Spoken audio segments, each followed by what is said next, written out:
আসসালামু আলাইকুম রহমতুল্লাহি ওয়াবারাকাতুহু। সম্মানিত দর্শক, ভোটের মাঠে চূড়ান্ত খেলা শুরু হয়ে গেছে। এতকাল যে সকল বিষয়াদি ছিল সেটি হলো জাস্ট একটা খেলা শুরু হওয়ার মতো টানটান উত্তেজনা। এখন খেলা শুরু হয়ে গেছে, ভোটের মাঠের খেলা। অবাক করার বিষয় হলো যে এখানে মূলত এক পক্ষ অ্যাকশন দেখাচ্ছে খেলতে গিয়ে, আর অন্য পক্ষ অ্যাকশন না দেখিয়ে, রিয়াকশন না দেখিয়ে তকদিরের উপর, কপালের উপর, ভাগ্যের উপর তারা নির্ভর করছে। তারা অপেক্ষা করছে যে সময় সবকিছুর মীমাংসা করবে। 25 তারিখে টার্গেট করে বিএনপির সমস্ত চিন্তা চেতনা এখন 25 তারিখ কেন্দ্রিক হয়ে গেছে।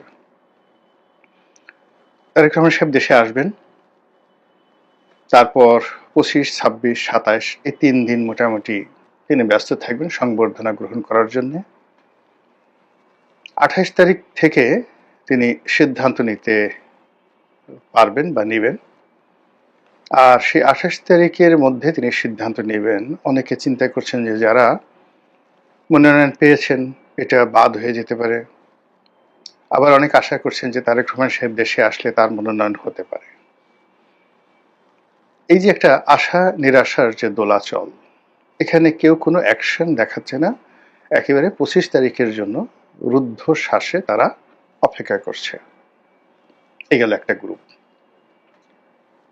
এখন পর্যন্ত তফসিল যে পর্যায়ে রয়েছে সেই তফসিলের হিসাব অনুযায়ী মূলত ধরুন 29 তারিখে, ডিসেম্বর মাসের 29 তারিখে এই প্রার্থীতা মানে তাকে নমিনেশন পেপার জমা দিতে হবে, প্রার্থীতা কনফার্ম করতে হবে।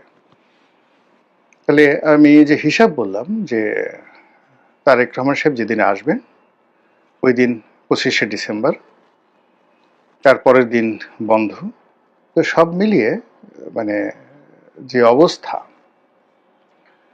সেই অবস্থায় 28 তারিখের আগে ওনার পক্ষে অফিসে বসে কোনো সিদ্ধান্ত নেওয়া সম্ভব হবে না। আর যদি আপনি অলৌকিক কিছু না ঘটেন তাহলে 28 তারিখে উনি সিদ্ধান্ত নিয়ে 29 তারিখে যে পদগুলোতে এখনো মনোনয়ন দেওয়া হয়নি আর যেগুলোতে অনেক আশা করছেন যে তারেক রহমান সাহেব এসে এগুলো সব উল্টে দিবেন, তারেক রহমান সাহেব তারপরে ভোটার হবেন, ইলেকশন করবেন। সেক্ষেত্রে তাদের এই যে এক্সপেকটেশন বা তাদের যে ইলিউশন, কল্পনা, এই কল্পনাকে যদি বাস্তবে রূপ লাভ নিতে হয় তাহলে 29 তারিখের যে তফসিল সেটি পেছাতে হবে। এখন বিএনপির পক্ষ থেকে এটি পেছানো সম্ভব হবে কি হবে না এটা নির্ভর করছে সরকারের উপরে আর সরকার সমর্থিত জামাতের উপর।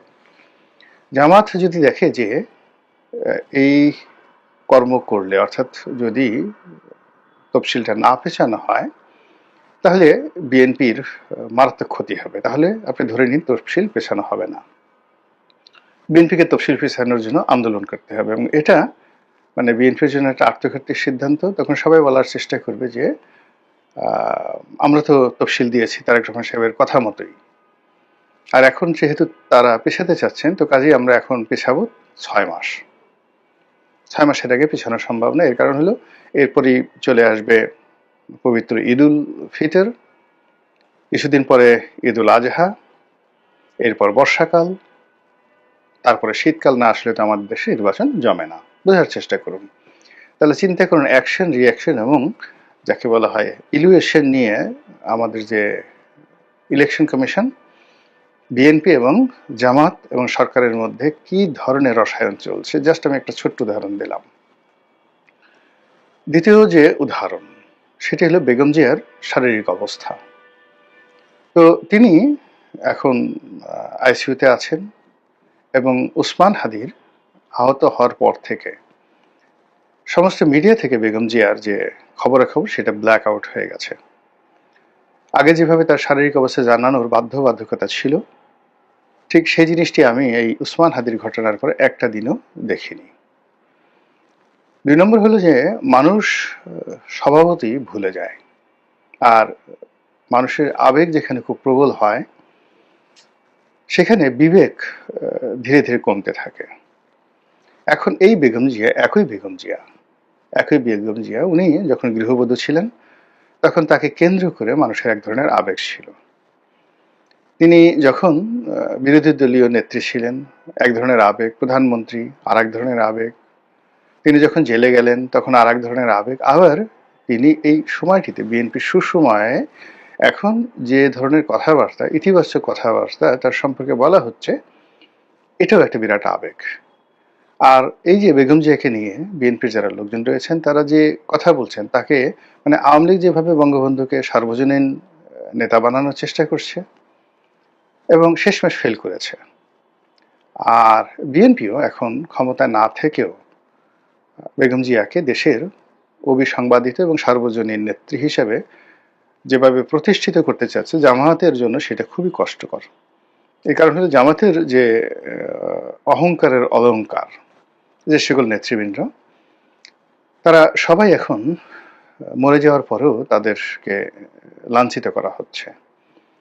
তো লাঞ্ছিত করা হচ্ছে সেই যেন তেন লাঞ্ছিত নয়, ডাকসু ভবনের সামনে তাদের ছবি এঁকে, বিশ্ববিদ্যালয়ে তাদের ছবি এঁকে যাচ্ছেতাই যে কাজগুলো করা হচ্ছে, আর তার বিপরীতে বিএনপির একটা যাকে বলা হয় শ্রদ্ধার জায়গা আছে, এটা সঙ্গত কারণে জামাতের জন্য সুখকর নয়। তো সেই দিক থেকে যেটা হলো যে এই যে বেগম জিয়ার যে অসুস্থতা এবং উসমান হাদির ঘটনার পরে তাকে যে ব্ল্যাক আউট করে দেওয়া বা হয়ে যাওয়া, এটি কৌশল হতে পারে আর এটি প্রাকৃতিক হতে পারে, কিন্তু ঘটনা যাই হোক না কেন মানুষ দীর্ঘদিন কোনো অসুস্থ মানুষকে নিয়ে মাতামাতি করে না। এমনকি নিজের বাবা মা দীর্ঘদিন যদি বিছানায় থাকেন, শয্যাশায়ী থাকে, অনেক সন্তান বলেন যে আল্লাহ তুমি এই যে কষ্ট দিচ্ছ এর সাথে তাকে উঠিয়ে নিয়ে যাও। তো কাজেই আজকের দিন থেকে 25 তারিখ পর্যন্ত, কিংবা ধরুন একেবারে 29 তারিখ পর্যন্ত, কিংবা ধরুন একেবারে নির্বাচনের পূর্বক্ষণ পর্যন্ত বেগম জিয়ার শারীরিক অবস্থা, অসুস্থতা, তার বেঁচে থাকা না থাকা, এগুলোর উপরে বিএনপির তকদির নির্ভর করছে। আর এই বিষয়টি এতটা সেন্সিটিভ, এই বিষয় নিয়ে আমি আর কথা বলতে চাচ্ছি না। গেল দুটো। অন্যদিকে যেটা হলো যে বিএনপির বিরুদ্ধে যে পক্ষ তারা যে অ্যাকশনগুলো দেখাচ্ছে, সেই অ্যাকশনগুলো কিন্তু মানে রীতিমতো সারা বাংলাদেশকে তোলপাড় করছে। যেমন ধরুন ওসমান হাদির যে হত্যা প্রচেষ্টা, তো এর সঙ্গে বিএনপিকে জড়ানোর চেষ্টা, মির্জা আব্বাসকে জড়ানোর চেষ্টা, এটা আলটিমেটলি বিএনপির বিরুদ্ধে যতটুকু কাজ করেছে এতে কিন্তু বিএনপির শক্তিমত্তা স্তমিত করে দিয়েছে। তো এই যে উসমান হাদিকে যারা এই গুলি চালিয়েছে তারা আর যা হোক বিএনপির লোক নয়, এটা আপনি নিশ্চিত ধরে রাখেন। 2 নম্বর হলো যে তারা বিএনপির শত্রু। এখন কারা করেছে সেটা সবাই যেমন একবাকে বলার চেষ্টা করছে, ভারত থেকে হচ্ছে, আওয়ামী লীগ থেকে হচ্ছে, ভালো কথা, কিন্তু আওয়ামী লীগ তো বিএনপির বন্ধু নয়। তো কাজেই এখানে আওয়ামী লীগ বিএনপির বিরুদ্ধে অ্যাকশন দেখাচ্ছে, আর আওয়ামী লীগ সম্পর্কে বিএনপি শুধু চিন্তা করতে পারছে, রাগ হতে পারছে, ক্রোধ দেখাতে পারছে, পরিকল্পনা করতে পারছে, কোনো অ্যাকশন দেখাতে পারছে না। আর যে সকল অ্যাকশন দেখাতে পারছে সেটা তৃণমূলে আওয়ামী লীগের যারা নেতৃত্ব তাদের আসলে ঘোড়ার ডিম, কিছুই হচ্ছে না, একটা পশমও তাদের স্পর্শ করা যাচ্ছে না। গ্রামে হয়তো রাগ হয়ে আপনি আওয়ামী লীগ কোনো নেতার গরু চুরি করছেন, গরু ধরে নিচ্ছেন, জবাই করছেন, কোনো আওয়ামী লীগের কর্মীর বাড়িঘরে হামলা চালাচ্ছেন, 2-4টে ধর্ষণের ঘটনা ঘটছে, লুটপাটের ঘটনা ঘটছে, এবং এগুলো মানে বিএনপির যে ভোট ব্যাংক সেই ভোট ব্যাংকে আরো গজব তৈরি করছে। গেল এটা। যদি আওয়ামী লীগ না হয়ে এই ঘটনার সঙ্গে অন্য কেউ জড়িত থাকে, তৃতীয় পক্ষ, চতুর্থ পক্ষ, দেশি শক্তি, বিদেশি শক্তি, ওটা বিএনপির জন্য আরো মারাত্মক অ্যাকশন। তো এই অ্যাকশনের পরে আপনি ধরুন এই যে একটা বিজয় দিবস গেল, এই বিজয় দিবসে বিএনপির যারা প্রতিপক্ষ তারা যে অ্যাকশনগুলো দেখিয়েছে সেই অ্যাকশনের অ্যাগেনস্টে বিএনপি রীতিমতো বেকুব হয়ে গেছে। বিএনপির বড় বড় নেতারা যেভাবে অসহায় বোধ করেছে এই 16 ডিসেম্বর তারিখে, এবং কার্যত বিএনপি মানে এই তোষর নীতি, মানে এখন সবকিছু তারা ভালোই ভালোই নরমে নরমে তারা করতে চাচ্ছে। তারা একবার বলতে পারেনি যে কেন কুচকাওয়াজ হলো না।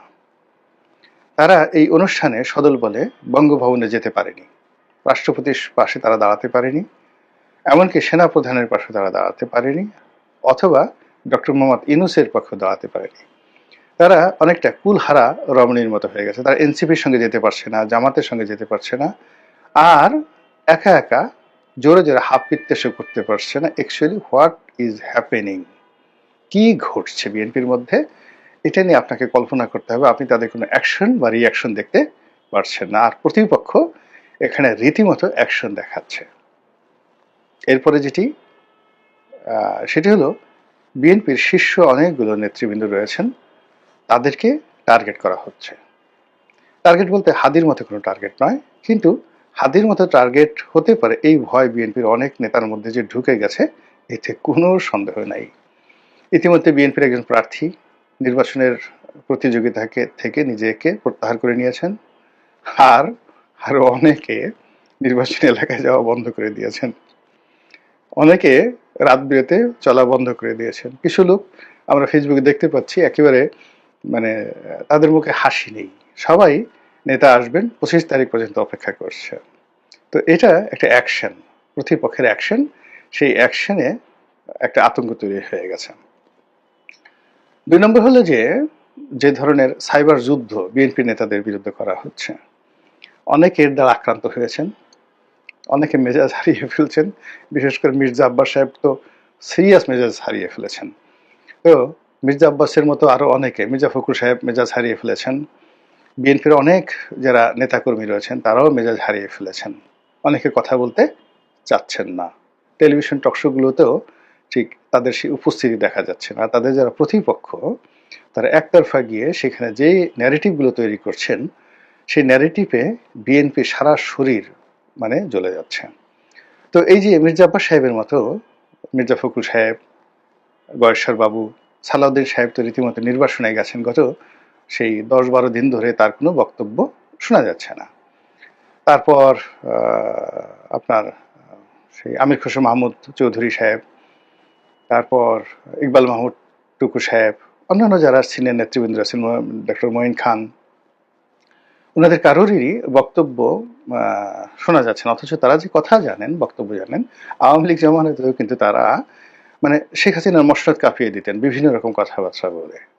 তারা ভয় মানে এই যে সবাই বলে, কিন্তু শেখ হাসিনার জামানাতে এই যে জেলে ঢুকানো হলো, জেল থেকে বের হলো, বের হয়ে তারা এমন একটা বক্তব্য দিতেন শেখ হাসিনার সম্পর্কে। কিন্তু এখন কি একটা অজানা আশঙ্কা, তারা মুক্তিযুদ্ধ নিয়ে কথা বলতে পারছেন না, গোলাম আজম সাহেবকে নিয়ে কথা বলতে পারছেন না, ডাকসু নিয়ে কথা বলতে পারছেন না, ডক্টর ইউনূসের নাম নিতে গিয়ে তাদের অজু করতে হচ্ছে রীতিমতো।